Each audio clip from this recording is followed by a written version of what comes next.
অসহায়ত্ব কাউকে জানান দিতে নেই। কিছু জিনিস নিভৃতে খুব অন্তরালে নিজের কাছে রেখে দিতে হয়। অসহায়ত্ব তেমনই একটা জিনিস। বিরক্ত লাগছে? আকাশের দিকে তাকিয়ে থাকুন। চাইলে তার কাছে জমানো কথাগুলো বলে দিতেই পারেন।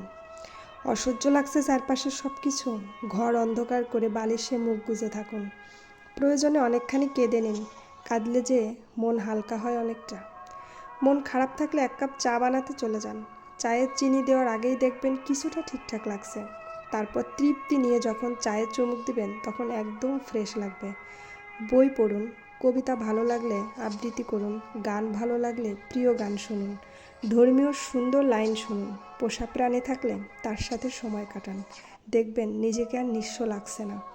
জানেন তো, নিজের দুঃখ সময়ে অন্যের সাথে কাটানোর চাইতে নিজের সাথে কাটানোই ভালো। হয়তো সময় লাগবে, কিন্তু একটা সময় পরে দেখবেন কেমন স্বস্তি লাগছে।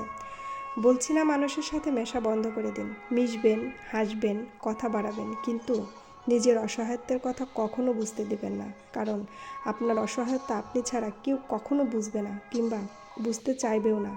আর বুঝলেও তারা তার সুযোগ নিয়ে আপনাকে চরমভাবে ভেঙে দিবে। হ্যাঁ, এটাই তিক্ত সত্য কথা।